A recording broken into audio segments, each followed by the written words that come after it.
Good evening, everyone. Welcome to Prehistoric Kingdom. Today we're going to be looking at Prehistoric Kingdom and seeing if it's worth it in 2023. This game's been out in early access on Steam for a while. I played it launch weekend. It was pretty buggy, I remember, and I didn't pick it up again. So much like Planet Zoo, I know you guys have been enjoying that series. This is going to be pretty similar. I'm figuring it all out. And yeah, just doing some cool builds. Just in the speed build style that I usually do. So yeah. In this game, one thing to remember is that pathways and floor tiles are kind of act as the same thing. I had to do a couple of test playthroughs to kind of figure out how things work, because it wasn't abundantly clear from the tutorial or anything. But in Planet Zoo,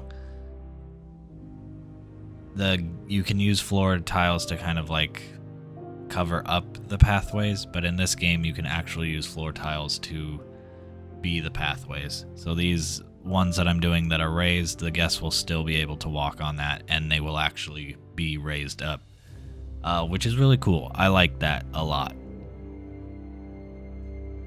I wish Planet Zoo had something like that. So now I'm making just kind of the centerpiece, see what kind of material they have. Not a big roster of material to work with. As a builder, you're pretty limited on everything. Especially these, you're kind of limited on this like metallic color that they were. So I scrapped that. I wasn't really enjoying working with those. But I knew they had these nice white, I think it's like marble, I guess is what they call it, sculptures, which they actually have 3 different poses and 3 different textures, if you can see there in the bottom right, which is really cool. I like the fact that, you know, you can use the same sculpture, but you can use it in 3 different ways.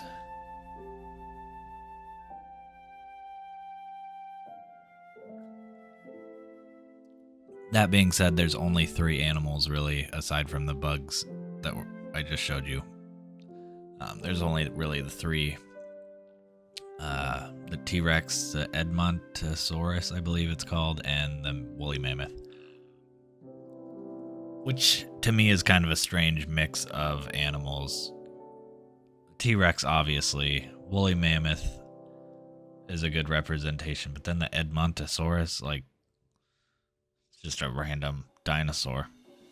But I would have liked to see maybe a triceratops, not to be like super cliche, but I feel like that's I would say one of the go-to dinosaurs.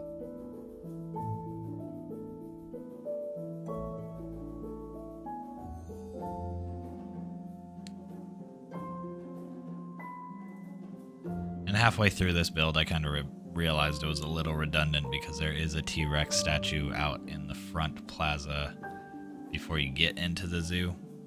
Or is it a zoo? I guess it's a zoo.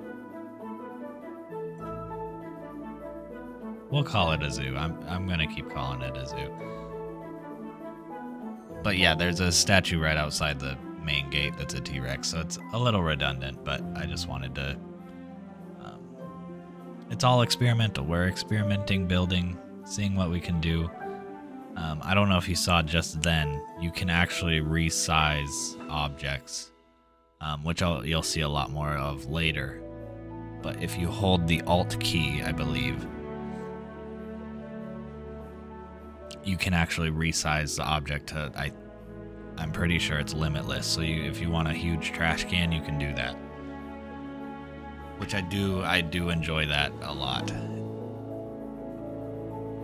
It makes filling in space and I guess it kind of keeps your object count down too. So if you have a slower computer, you only, instead of like 50 objects to make a wall or something, you can stretch something out huge and it's only one object. So if you have like a laggy computer, it might help with that. And then here they actually have stairs, 2 different height of stairs, I believe,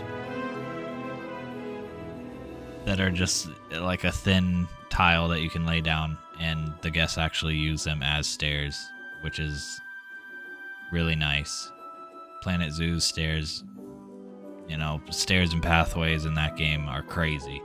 So this makes it very easy to make kind of like overlooks and just kind of make things more interesting, which I really like.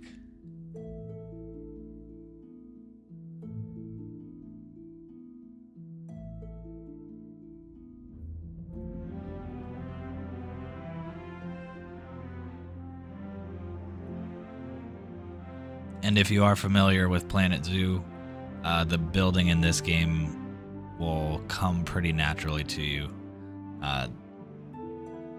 Especially now with the newest update that came out with the kind of multi-surface move handles. This game has that, and it makes building once you get a hang of it, it makes it a lot more efficient, I think, to get things done built a little quicker than normal.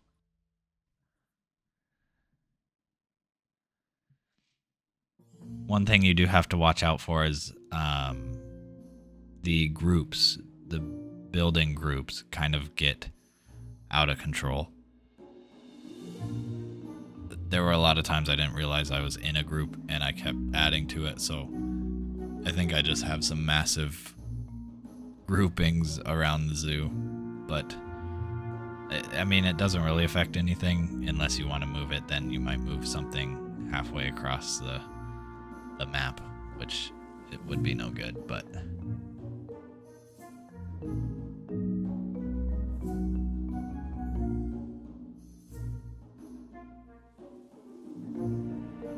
the hotkeys are different. So going back to Planet Zoo, I think I'm going to be completely screwed up.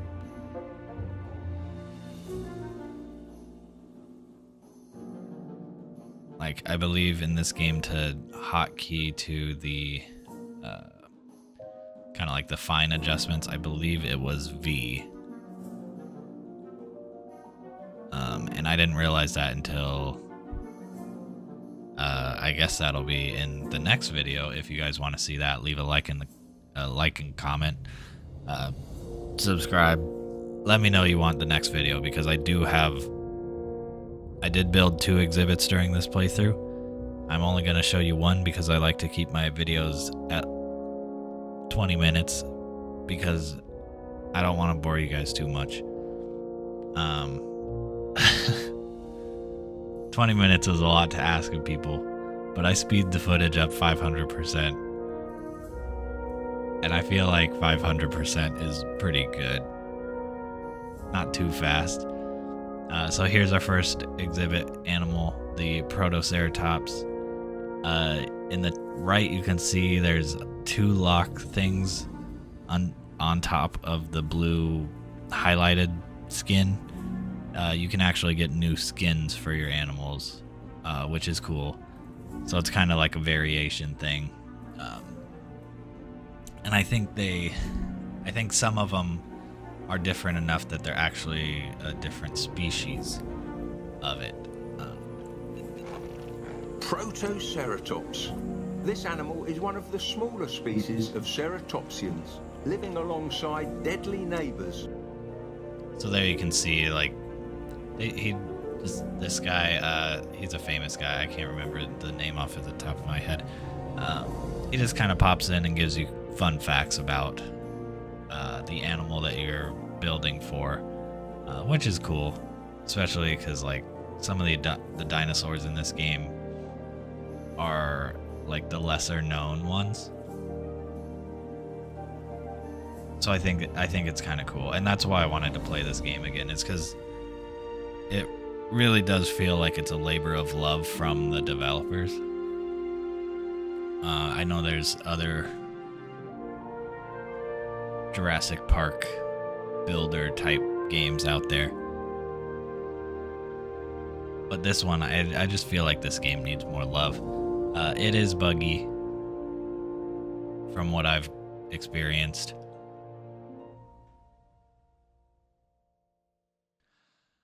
There are a lot of bugs in this game still, which is unfortunate because I think once you get past them, you can make some really cool builds.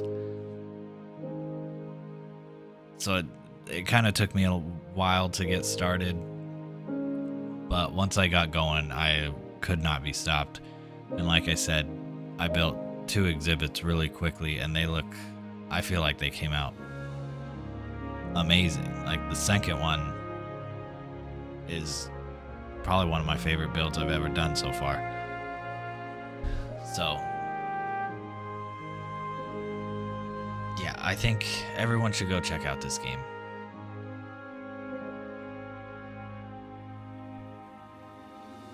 It is in early access, and it looks like the developers had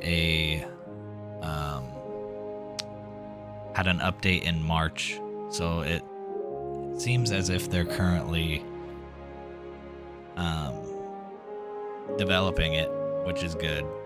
It's always nice to see that the developers are being active when you buy an early access game. Sometimes they just kind of release it and don't touch it again, but I don't think that's the case for this game. So hopefully if I can get all of the subscribers that I have to go get this game, and let's all just hound the developers. Tell them we want you guys. We believe in you guys. Because I really do think they have something going with this game, and I want to see it. I want to see it all the way through, honestly. I'm not a hard guy to really please, I can deal with bugs. Just kind of like everything that's gone into this game and like the promotion for it. You could tell that the developers really believed in this project. So I always like to support the little guy. And here's a bug right here. The protoceratops has wanted to just keep going into the water. So they got stuck, and for some reason they couldn't drink. And because they couldn't drink, they couldn't eat. So they were starving themselves to death because they were trapped in the water, which was kind of strange. And I couldn't figure out why it was happening, but I think it was something to do with when I lowered the terrain in that area. I think something kind of catches them or something. I'm not really positive. But when I took the water out and I flattened the area, it seems to have fixed that issue. But they just kept going to that spot, and you can see there they got stuck again. So they were thirsty, but they just couldn't find a spot to drink or something.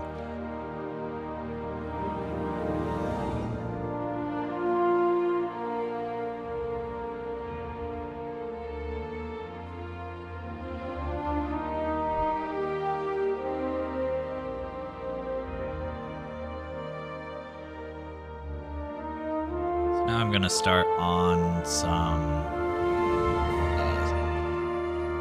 shops, little shops, and the restaurants. There's really not a lot of options, but you can see in the bottom right, you can actually change the storefront.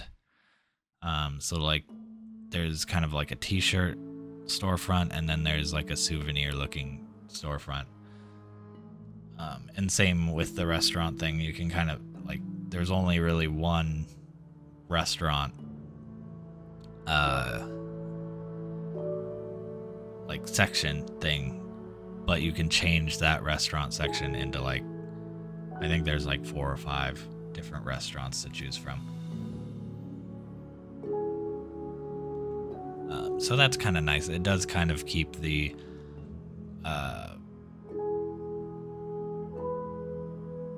menus, the build menus, a little smaller, which I guess is kind of a good thing.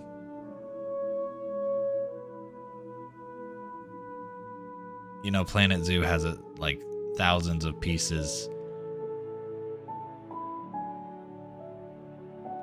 in its menus, so it can be kind of overwhelming. So I do think maybe that is helping this game.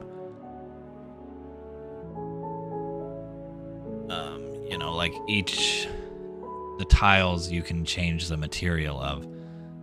So you have just one wall tile, and then you can change the material to wood, glass, concrete, brick.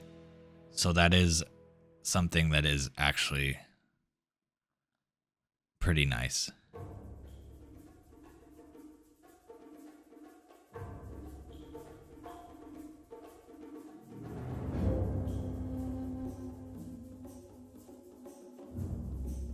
And now here they are stuck again in the water.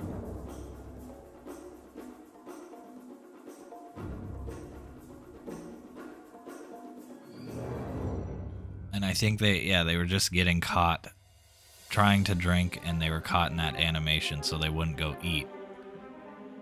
So it was a little bit of a frustrating thing. And you can see, like, after I got rid of the water, they started drinking, which was also weird, but it seemed to have fixed the problem when I put in much shallower water. Which actually, I do change that again. So I think it was just how deep that got dug out or something.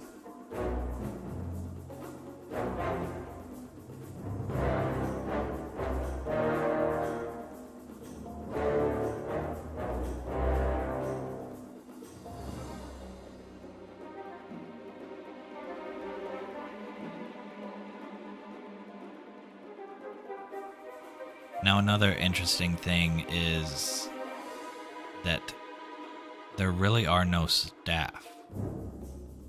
So once you plop these shops down, people go right up to it and order it. You don't have to have any staff managing it. As far as I know, there's no zookeepers either.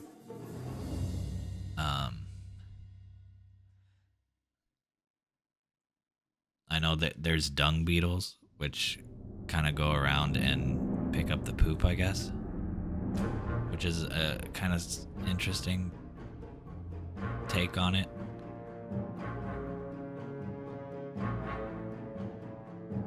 Now there they were, stuck again. So I decided to put the water further up, and that was the final fix. I haven't seen them get stuck again, I don't think. But here's just a nice little shot of them. You know, the graphics in this game really are nice, and you can tell that they really like making accurate dinosaurs. I know Jurassic World Evolution, I think, kind of sticks with the movie dinosaurs, so like the Velociraptor is the way too big version of it. This game, I believe, they're sticking pretty accurately to science and kind of the modern day depiction of dinosaurs, which is kind of nice. I feel like you don't really get too much of that. And there's that stretching function again. Really handy. Like, that wall just went straight up. Took me like a half a second, which is really nice.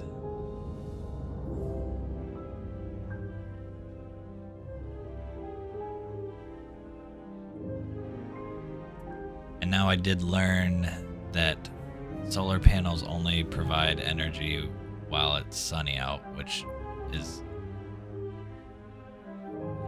very blatantly obvious. But I don't understand why you need solar panels if the wind turbines provide energy all the time, and they're still a renewable source. So that's kind of weird. I guess maybe it's just an aesthetic thing, but it hurts your zoo in the end. And maybe you're supposed to shut your zoo down at a certain time. That could be, actually. So then you save power. I don't know. And now it didn't say that these guys needed any cover or anything, but I wanted to build a little cave into this rock wall. It just needed one.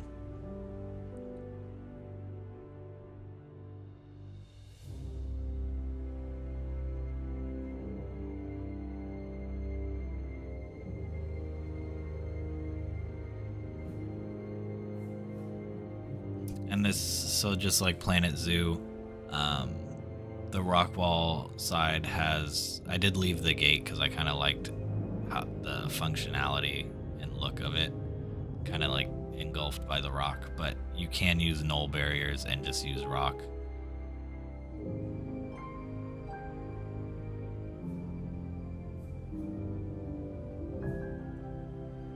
It can make you can make a lot more interesting looking stuff when you can use null barriers.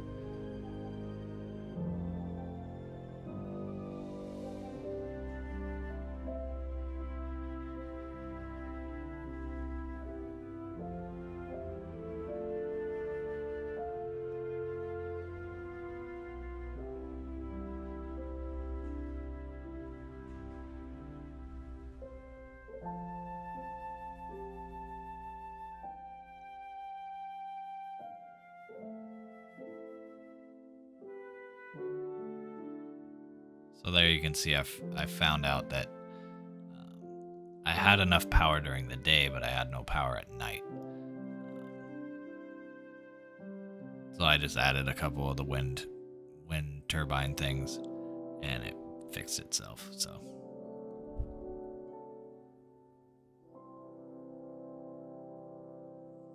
yep. So there is the finished version of the protoceratops exhibit. Let me know if you want episode 2, because I have something really good for episode 2.